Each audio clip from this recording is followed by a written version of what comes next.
Hello, everyone. Welcome to Arts for the Health of It. I'm Richard Wilmore. And I'm Catherine Pardesini.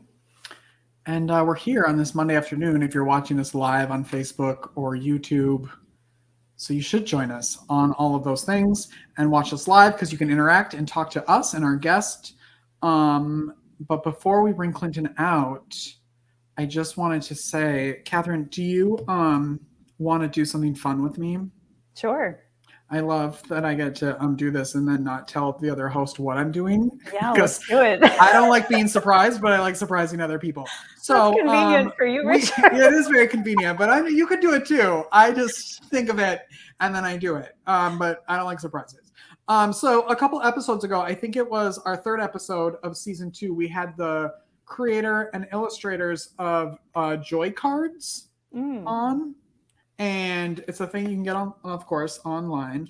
But I thought maybe you and I could start going through these every week and seeing what's on. So they're all just little like health-related ways to like improve your day.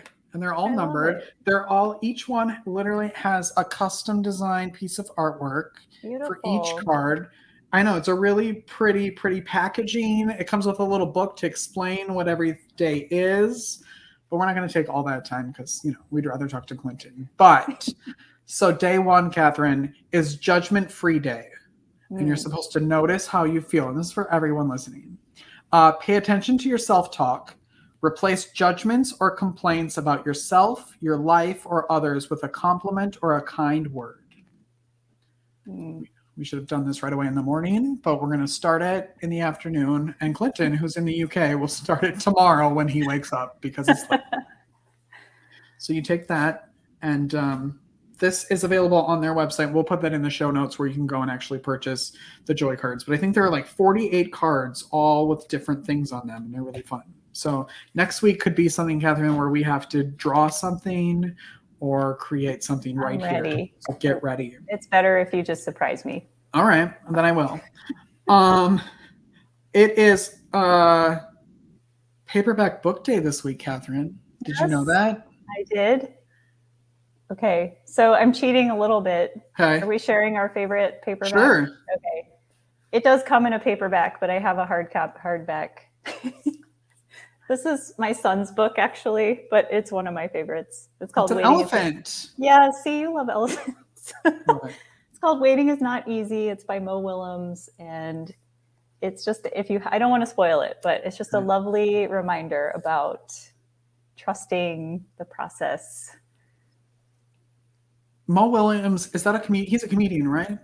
I don't know if he's a comedian. He's, his illustrations are comical. But I don't know if he's actually, I know who you're thinking of. Who am I thinking of? That's a different Mo, somebody. Oh. I know Mo, there's a Mo comedian who has children's books. I don't know, whatever. There's a long break in the middle of this episode, so I'll look it up during that commercial break. Do you want to know my favorite? Yes, what is yours? It's this. It's the owner's manual to my new dishwasher that it just got installed a half an hour ago. So that's my new favorite book. It's paperback, and I love it. And it's working right now about 7 feet from me, and it's so quiet. And I'm so excited to see what comes out of it. And I would like to borrow a copy of that. Yeah, you can. I'll send it to you when I'm done reading it, cover to cover. All right. Do we want to talk about our guest today, Clinton Kirkpatrick? Yes, please. We're very excited that he's here because he's multi-talented. And he's doing lots of things in the community. He's singing, he's painting. He's going to teach us. We're going to draw with him today while we chat with him. And he's going to tell us all about it. Should we start? Let's start. Okay. Maybe. Come along with me, and I know you'll see that a song changes everything. Oh, my head. Hey guys, this is what happens when you're live. This is why sometimes we record things. It's the other one. Wait, okay, there. Hi, Clinton. Hi. Maybe I'll edit that out I probably won't. That's too much work to put it when it goes onto a podcast. How are you, sir? I am very well, thank you. Yes. How are you both? I have no complaints. Catherine? No, we're good. Yeah, happy to be here with you. Yes. All the way. Tell everybody where you're from, because it's fun on this podcast. We get to talk to people from all over the world. So I love to find out where people are actually from. So I am currently in Belfast, Northern Ireland. So I kind of live in the east of the city. So yes, I kind of Ireland, UK, kind of part of the world. So it's 9:30 here with us at night. So I think it's just mid-afternoon with you guys. So yeah, it's nearing bedtime for me. All right, so we'll make it quick so you can go to bed and be on your way. You just got back from choir practice. How did that come about? When did you decide that you needed to sing? Yeah, so I've always kind of been quite musical in my life from like a young age. So there was right through school, sort of music and art were the two kind of subjects that I just was most interested in. Then when I got to kind of teenage years, it was the art that kind of took precedence. But later on in life, especially when I moved here to East Belfast, I kind of started to really notice that I was missing music in my life. So I kind of got a piano and started to kind of play a wee bit again, like a smaller digital one. And then I sort of was like, I miss kind of singing. I used to be in choirs years ago. So I sought out a choir in the East. It was relatively new. And I've been in the choir now probably approaching 5 years, if not slightly more. So yeah. And is it a community choir? Or is it affiliated with a church, or how did you come about that? So it's a community choir. So there's people, all types of people sort of come along and join in, and then there's like a core. There tends to be a core group of us that kind of like repeatedly just stick with it and turn up, season after season, and then we kind of get people that kind of maybe drift in and out or come back a couple of seasons later. So it's very much like as and when, and but I love it though. It's kind of like one of those things get you out of the house usually it's a Tuesday night. It just so happens we have like a performance in 2 weeks time, so we've extra practices at the moment. But I do love it. It's such like a lovely little community of people, and the kind of the longer obviously we've been doing it, the stronger the choir has been getting as well, so it's really kind of nice to be a part of. Awesome. Where is your performance in a couple of weeks? I'm curious, like who you're doing it for and why. And yeah, there is a festival here in East Belfast that's called the Eastside Arts Festival, and we are kind of like programmed into one of their activities. So there is it's a working men's club, but like sort of everybody goes to it. But like there's another event, so we're kind of forgive me, I forget the name of the musician, but we're kind of like starting the show, and then this other musician will come on after. So we're kind of coming in, we have like a whole set to do, and then it'll sort of be an evening just to stick around and listen to some other music as well. What does music do for you? I think it kind of does the same for everyone, but I'm always curious, like the reason why people, especially it's one thing to like listen to it, but to actually make music, I think is a whole other level of love for it and another layer of what it can do for you. So I'm curious. I think for me, it was always something. It's something that's kind of like always been there. So I kind of feel like it's always sort of been a part of me. I interestingly really resonate with like musical notes, or rather than words. So I kind of quite often can get the tunes down straight away and sort of like struggle a wee bit more to kind of like get words into my mind and stuff like that. But certainly for me, it's a way to kind of relax. It's a way to kind of connect with other people, and it's a way to kind of just retain a wee bit of that kind of musical link to my childhood. Because it was a huge, I played piano, played a few different instruments, played the piano, dabbled in the guitar, another instrument called bassoon, which wasn't terribly great, but at the same time, they needed one for the school choir, the school orchestra. But yeah, the piano was kind of where I kind of sat with, and I got up to like grade 5, and then I kind of just, lost it over the years. What it's like, you kind of move away from things. So I kind of just wanted it back in my life. So it's nice. It kind of it's something completely for me that's not art related, because my life is so consumed by kind of like the arts. I guess the music is the arts, but it's a different type, which is great. That's a good segue into what we're going to do with you. Even though he does music to get away from art, but we're going to force him to do art now for the next 25 minutes.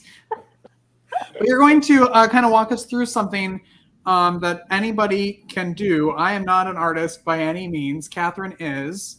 And so I would love for you to kind of teach us and the people watching and listening how to tap into their creative side. And I know you're going to be using technology, and I'm going to use a notebook, and I think Catherine's also using a notebook. Mm-hmm. The good thing what I find now about kind of like technology, especially like with an iPad, is that you can really quickly erase a mark, and you don't get kind of see it on the page. But I think what we'll do, I was thinking around the idea of drawing. So for me, like drawing is a huge part of my kind of life. I've been drawing now every day for the past 5 years. I think I'm in 2017. So 17 to 19, 20, 21, 22. I'm actually in my 6th year of drawing every day. So I've kind of like this extraordinary kind of like amount of drawings there. A lot of digital, a lot of that became digital because I was kind of thinking to myself, I'm not really a digital artist, not kind of like a maker in that way, because I'm very much kind of like physical paintings, you know, charcoal, oil pastels, that sort of stuff. But what the digital allows me to do is to like put this into my bag and go anywhere in the world. And then I found that kind of like space where I can like take the iPad out and just draw anywhere. It was sort of like, you know, it was a great tool, and have like charcoal or different tools that mimic, you know, real tools on it, which were great. So a lot of kind of my drawing practice, I kind of create imaginary sort of fictional situations, but my work is also kind of like rooted in like the here and now. It's rooted in my own autobiographical experience. It's rooted in kind of all these different conversations that I have or observations. So why I'm saying that is I'll talk you through like the last couple of drawings that I did before I get into us doing a little bit. So if you can kind of see on my iPad that I've got these sort of like different images up here.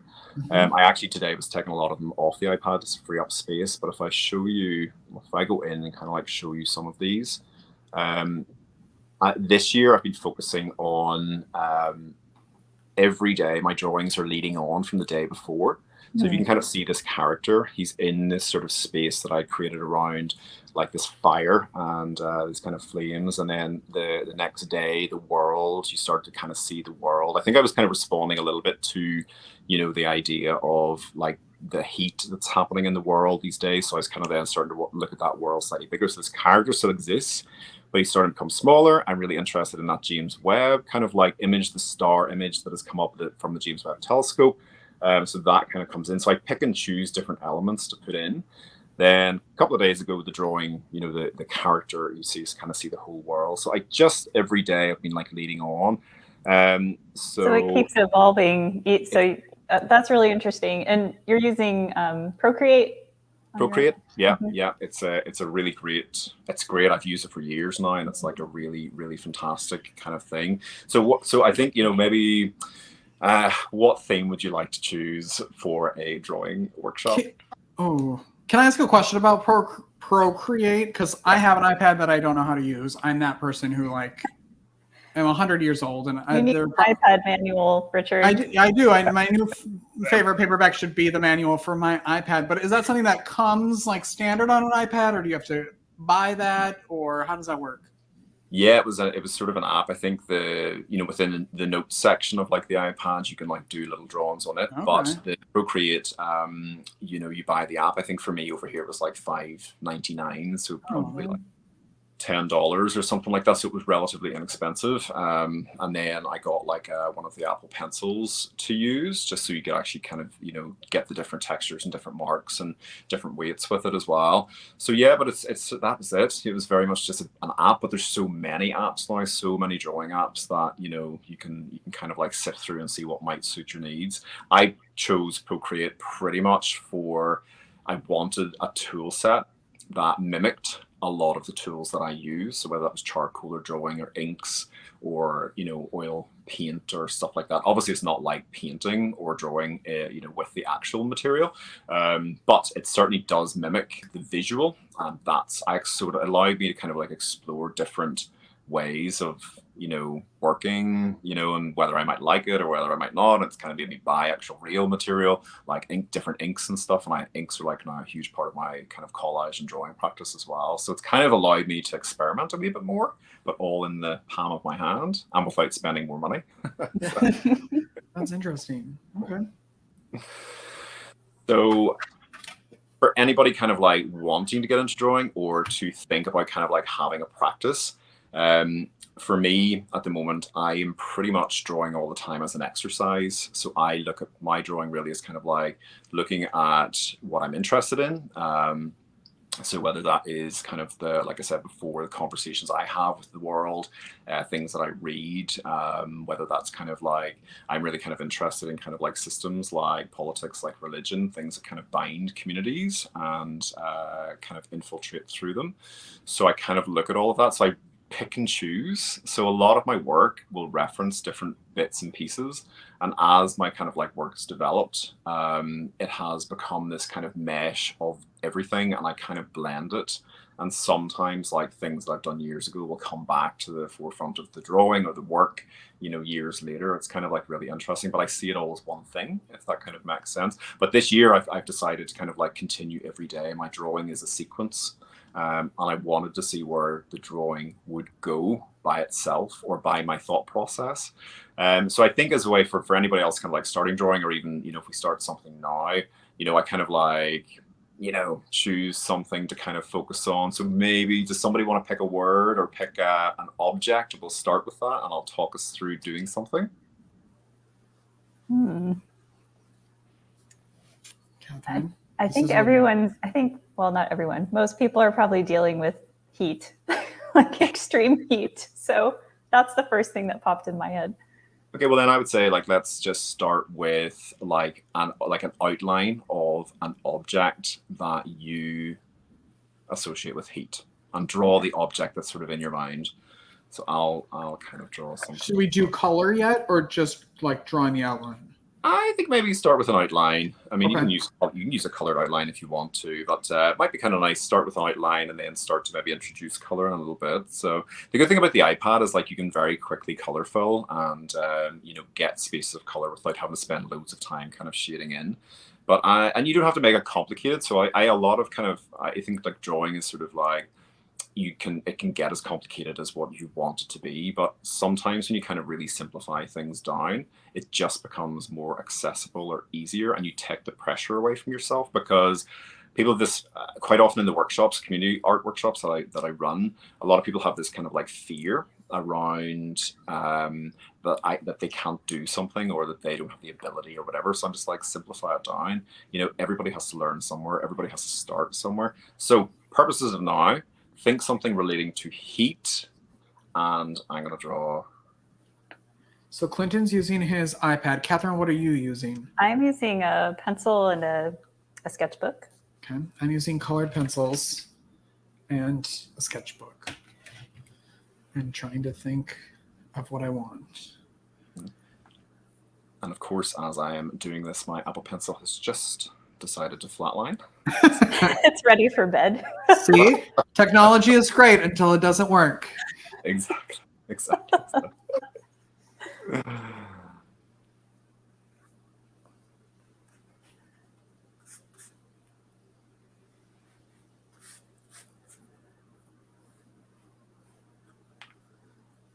See, the good thing about kind of like working with the digital kind of source, you can just erase things really, really quickly. That's kind of why it allows me to kind of work out my compositions a lot more quickly. So I'll kind of work through, and then I'll take a lot of these drawings that I make and I'll turn those into paintings. So it allows me to kind of work with speed. And I'm somebody who kind of likes to kind of like create a lot or kind of make a lot. So now, has everybody got something on the page? Yes. Would we like to do a reveal? Yes. So mine's very literal. So yeah, look, well, yeah. There's. Oh, you both did fire. I, of course, did a coffee mug. Yeah. I love it. Yes. That's where I get my heat source from, is my little coffee mug. That's a good one. So, Yeah, the fire, like for me, is like I think sometimes my mind just kind of goes directly to a thought process, and at the minute I'm kind of like looking at that in my work as well, because like just this idea of like drought and the fires that are happening everywhere. I mean, it's quite extraordinary. Like we've just, even in the UK and Ireland over here, we've peaked temperatures that we've never reached before.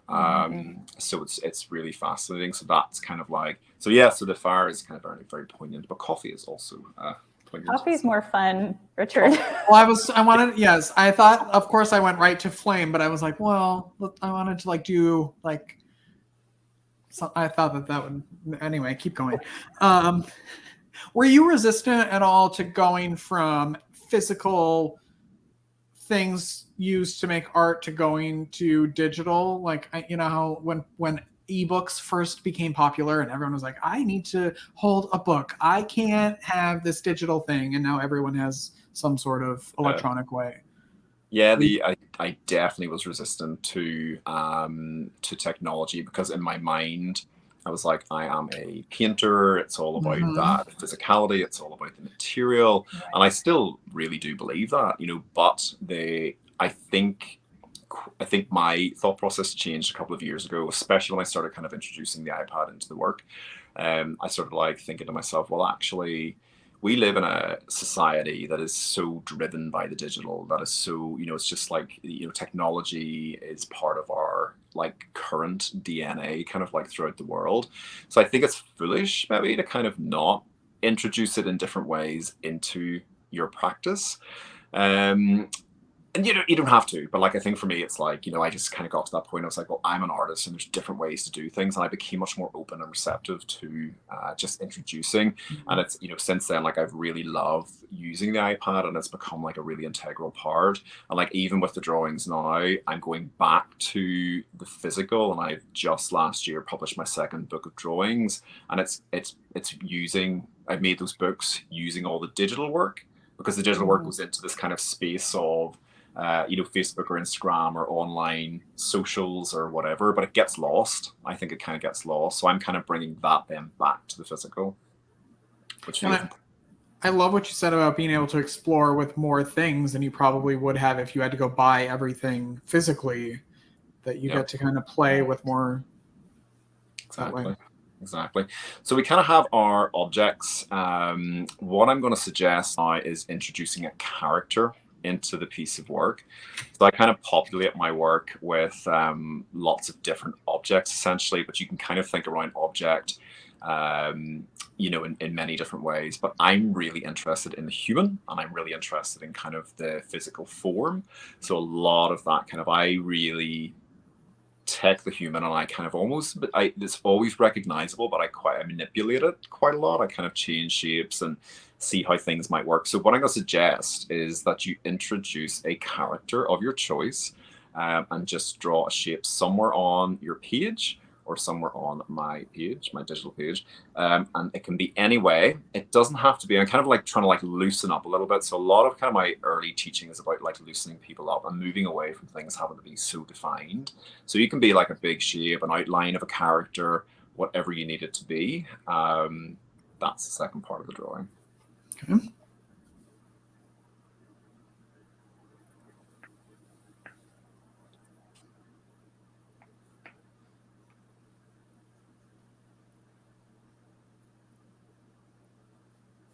I've managed to get a wee bit of charge now on my Apple Pencil, which is great.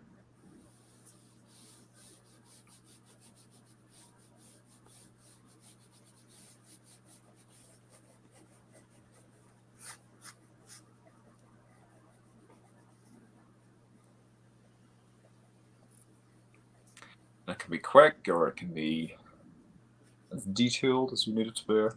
You're definitely going to be able to see who's the artist on this interview and who is not the artist, but just the host of the program. Well, in some people's eyes, my work is questionable. That's a great question. Of when did you gain the confidence from going from just like, doing it in a notebook where nobody sees it to putting it on display and I guess being proud of what you've done? Yeah, I mean, I really knew I was an artist from like a young age. In fact, I wrote it in a jotter, an English jotter, whenever I was 10 years old, still in primary school. My teacher posed a question, was sort of like, what do you want to be when you grow up? And I wrote, I want to be an artist. And my mum actually found the book recently, and she gave it to me, and my teacher had underlined it all in red pen. And he actually wrote the words, "You might want to rethink your career choice." Yeah, so that was kind of like, but that's still like, I come from a very conservative space, and it's still that kind of mindset. It's not valued. I think it's probably the same in many places. But right through school, then I was kind of like, art was just the thing I just really loved. And then I went to university and I studied a painting and drawing degree. I did a wee bit of travel, came back and finished the degree, and really then I just knew that was kind of like what I wanted to be doing. So it was very, very easy for me to step back. I moved home then in 2008 and decided to kind of place some roots in Belfast. And basically it was hit the ground running for me. And I really just have worked since then. And I've sort of looked for shows, and a lot of the work that I first put up is quite questionable, but I also think that, any artist goes through the periods of time of discovery, and you have got to figure out what it is you're interested in and how you want to kind of like present your work to the world and the conversations that you want to have. But when I look right back through my work now, there's always been these core, strands that have ran, through the work, like my interest in the human, my interest in the media, my interest in kind of like how other things affect other people. So that's it. But I've always had the courage to put it out there, because I've always had that drive to figure it out a little bit better. And it's always evolving, and it's always a learning curve. So for me, it's like once I've done one body of work or one sort of set of shows or whatever, I'm ready for the next one. My mind is always kind of like spinning and always kind of like in a creative mode anyway. So I find it easy to kind of like continue on like that. If that's kind of answering your question, but I've always kind of, I kind of feel like it's just like, I feel because I call myself an artist and that I am a maker, the what I want to do is present that out in some capacity. However, I will say with that, like there are, certainly through the community work and all of the work I do with other people, it's like I've learned that an artist can be defined in many, many, many different ways. And there is no set way. So I think everybody has just got to find their own individual conversation really around who they want to be and how they want to kind of present themselves. So with my work then, I mean, I live in a very kind of conservative space as well. And it's very difficult for me to get my work kind of maybe as accepted here. But at the same time, I've like really remained quite,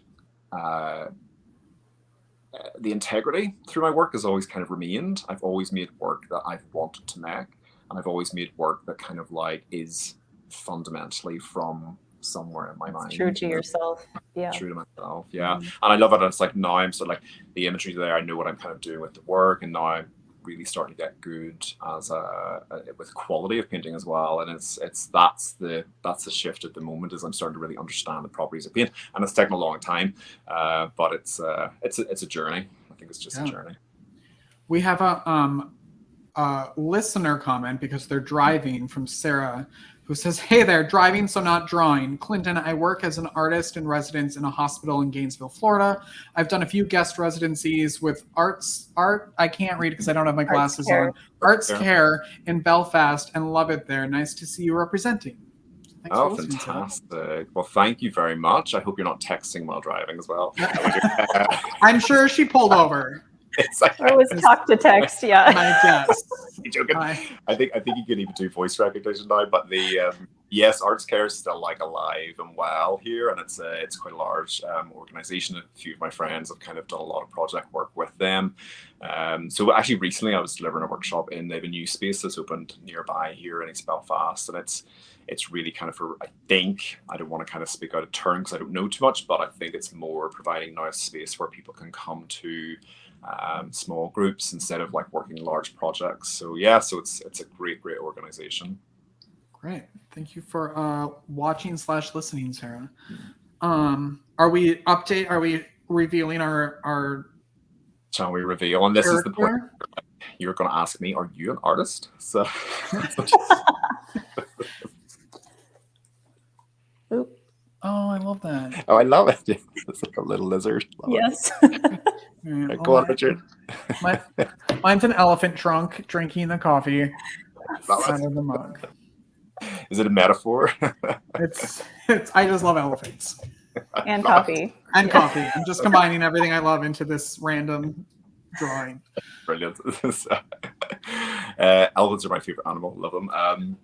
Yeah, so the next part then I would sort of suggest where do you want your drawing to be? So I kind of quite often will have, I'll start with the objects or I'll start with the person, and I often build or construct a world around the person. So I'm kind of, that's maybe the next little part. It doesn't have to be some elaborate scene, it doesn't have to be some detailed kind of like table, some kind of, you know, wherever you want your coffee cup to be. Now it's time to do it. Wherever you want your lizard and your fire to be, put something in. And I would also say as well, like, you don't have to kind of always think about like the entire situation. You can add other objects in. You can add one object like a tree or like a table in the distance or a chair in the distance. You don't have to create the whole entire scene, if that makes sense, because sometimes less is more. Okay.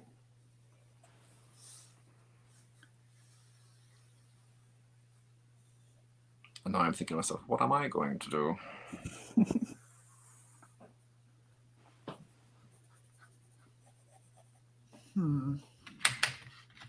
How often do you teach classes, Clinton?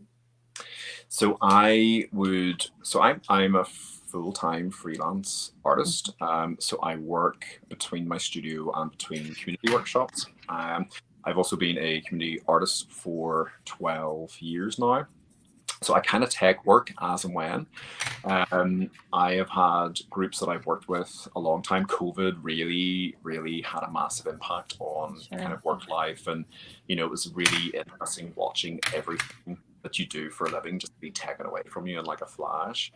So thankfully, it's building back up now, and I'm busy. So yeah, so I just sort of like, I get calls here and there. I worked recently sort of with Eastside Arts, or there's another organization here called the Strand Art Centre. I work with them quite a lot, and then I took on a project there. I've worked with a theatre company for the last about 8 years called Terra Nova Productions, and I usually go in as like a facilitator with them, and I run workshops and deliver things like that.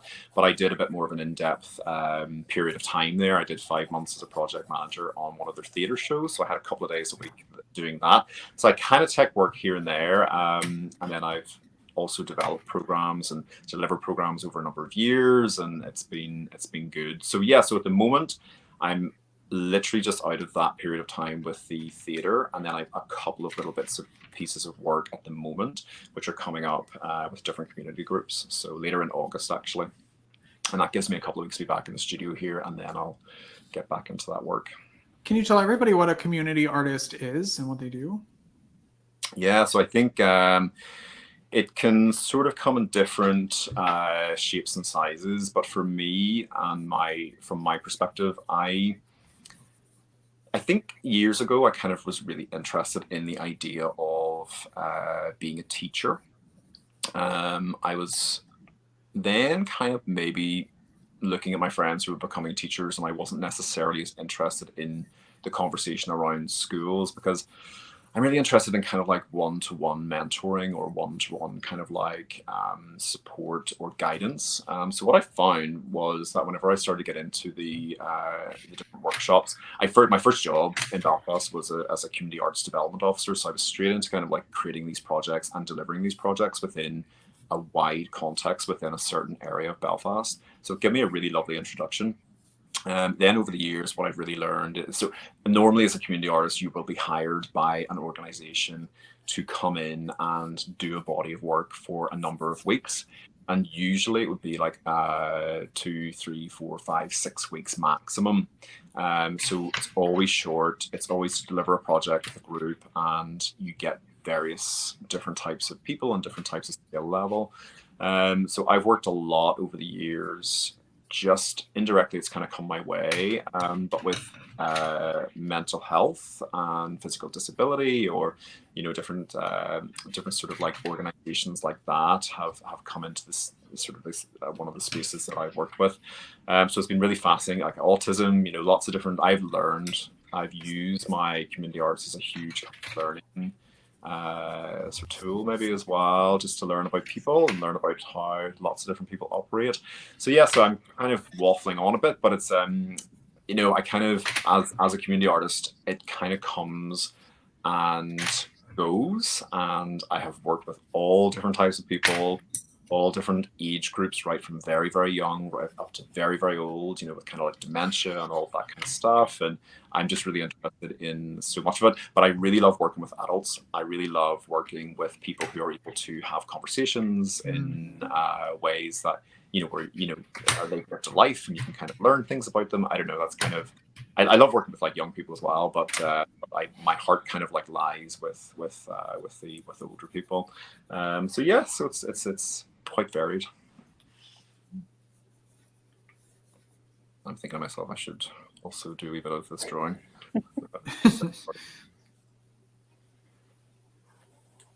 Have you done your part? I think it's going to be as good as I can get.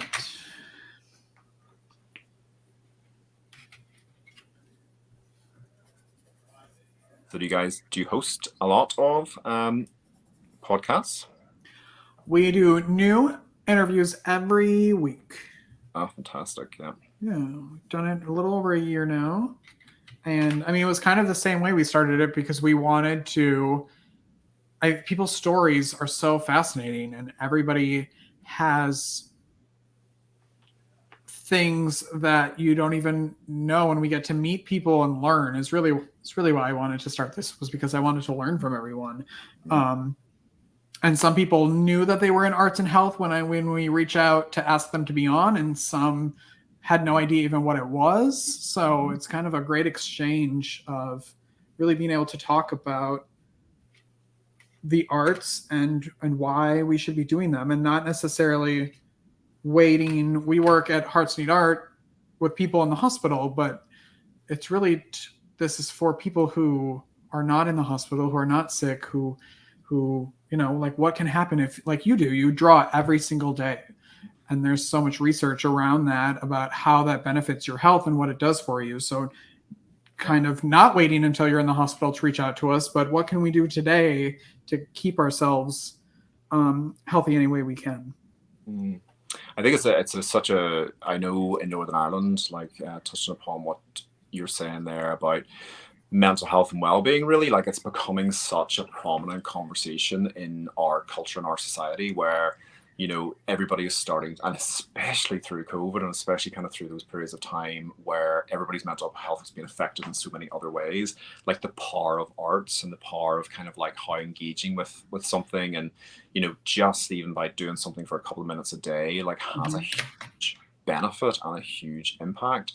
So I mean, even sort of like the drawing, it doesn't have to be some kind of like, that's why I always tell people, take a step back, just relax around, around what it should be, because we all bring to the table this idea that, things should be a certain way, or, if you can't draw it like some, like Leonardo da Vinci or some kind of like, person like that it's not valid in some way. I mean, that's why I kind of like, I do joke sometimes about the way my work appears, and I, because it is quite cartoonish and it is quite free, and it's quite abstract in ways, and there's it's not like defined by some kind of like real technical kind of skill.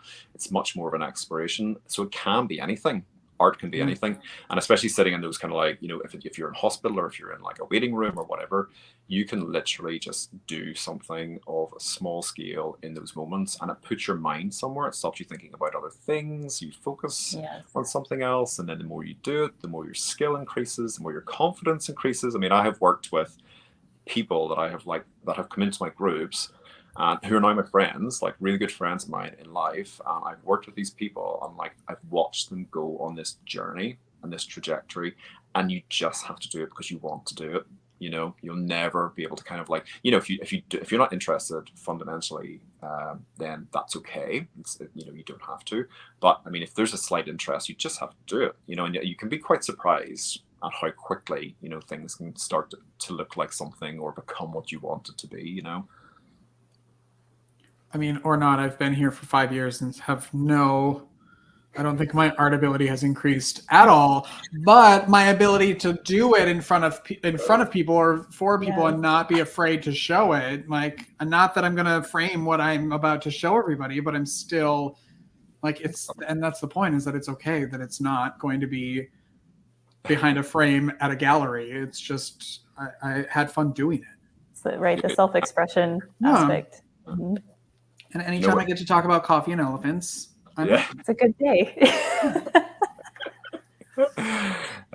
Something else is having a lot of self-expression today is my hair, as I'm sure you can see.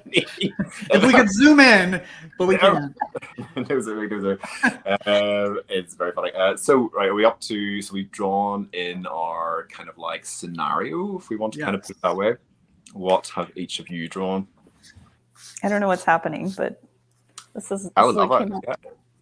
Oh my gosh. These are really great. So see how quickly they've become really detailed. And it's like, you can kind of like just step by step kind of like build the drawing.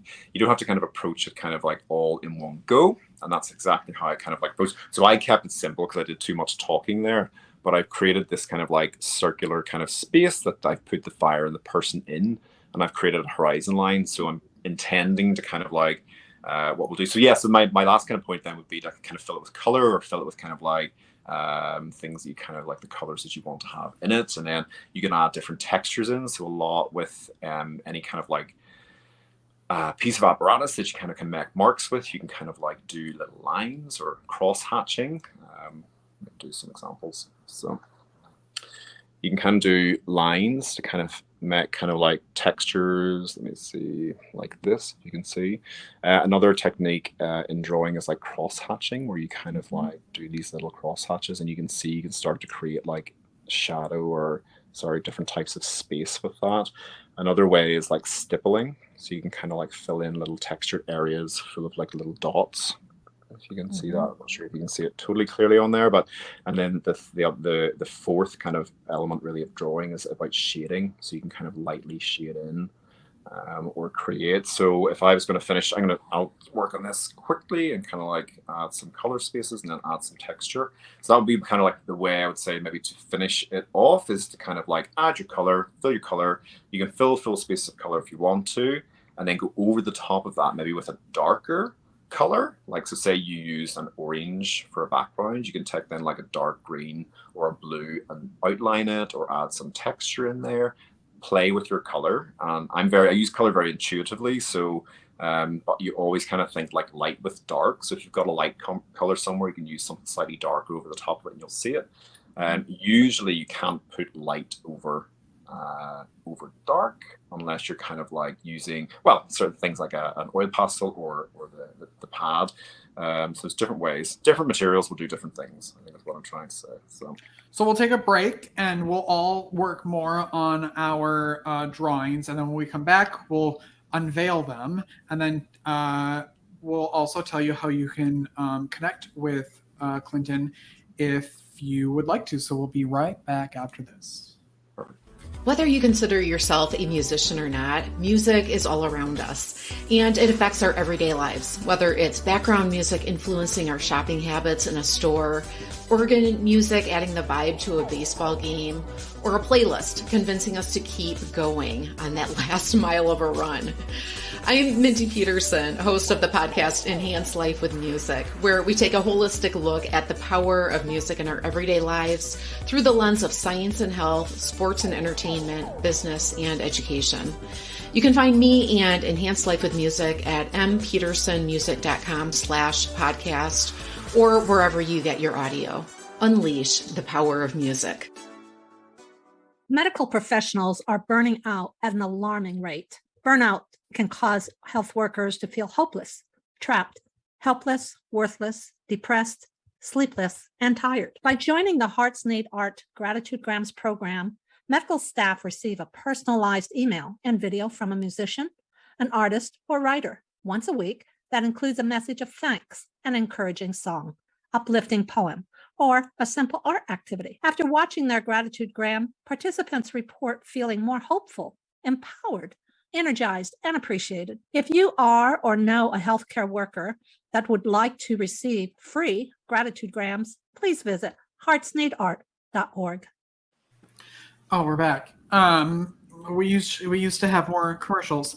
All we need more time. We need more time. To be continued. Do we want to see where we're at before we leave today? Sure. And the fun thing is that we can continue to do this. I think this is a great activity, one that we might steal for this podcast to do on a rotating, like every week we do something. So, okay, I'll be ready. Are we ready? I didn't really add that much, but I didn't get that far. I didn't get that far. I just started. Look, now we're all coming up with the excuses. Yeah. Yeah. Oh, wow. Wait, Catherine, where is yours? I don't have my glasses on, so I can't see like your background. Like where's your location? There's like a brick or stone wall behind it. Like I don't know how that happened, but okay. They're inside of some No space. explanation needed. A cabin or a house somewhere. That's so cool. Clinton, how can people connect with you if they would like more information on you or all of the things that you're doing? Yeah, so you can kind of like really link in with my website. I have two different websites. I've got one that's kind of my name, so clintonkirkpatrick.com, which is about to go into a space of kind of like being reevaluated, but it does exist. You can see a lot of the history of my work there. Find out about me as an artist. And then I have a sort of more updated website that I would kind of more use as a commercial platform. So it's called orangepaintbooks.com. And it's kind of a space where you can find out a little bit about me, but it's sort of more, you can see an overview of a lot of my different practice. So it's like the painting, the books that I have now, the drawing that I kind of make, and it's also kind of available for sale. But yeah, you can also just type in my name to Google and different things will come up as well. So this has been really fun. Thank you for taking us through this. Thank you both. It's been great. Catherine, any final words? No, I just appreciate that you shared that, like you draw every day, that it's just part of your life. Like some people work out every day, whatever our daily things are, and that I think we just have to actually sit down and do it. Or while we're commuting, if you're sitting on a bus or wherever you're going. Yeah, but it could be writing. It could be, there's so many kind of, I think I kind of often say to people, try to look for those little things that just really interest you, and then just start with it, and then you never know where it can kind of go. So thankfully for me, drawing is something I'm really interested in, so I can do it every day, easily. That's so cool. I tried to paint every day. I think it was when I turned 35, I was like, every day I'm going to paint. And I got to like day 6 and I was like, oh crap, I forgot. So maybe, but it was like so much work, to take all the paint out and all the things, but maybe just doing something like that, like drawing, would be easier. Anyway, thank you very much for being here. We appreciate it. Thank you so much. Of course. And make sure you watch and subscribe and all of those things wherever you're doing all of those things. And we will see you next week, everyone. Bye-bye. Bye. Thank you for listening to Arts for the Health of It, a podcast produced by Hearts Need Art, creative support for patients and caregivers, in partnership with the National Organization for Arts and Health. You can help others learn about the healing power of the arts by subscribing, sharing, and reviewing the podcast wherever you listen or watch. The podcast is hosted by Richard Wilmore, co-hosted by Constanza Rader. Our theme song, Songbird, is written and performed by Natalie Lane. Visit heartsneedart.org to learn how you can support our mission to create joy with people facing life-altering health challenges. Join us next week to learn more ways you can create arts for the health of it. The views expressed on this podcast do not necessarily reflect the views of Hearts Need Art, their staff, board members, or other affiliates. All content is created for informational purposes only. This podcast is not intended to be a substitute for professional medical advice or to diagnose and treat any health condition. Always seek the advice of your physician or other qualified health professional with any questions you may have regarding a medical condition. Never disregard professional medical advice or delay in seeking it because of something you heard on this podcast.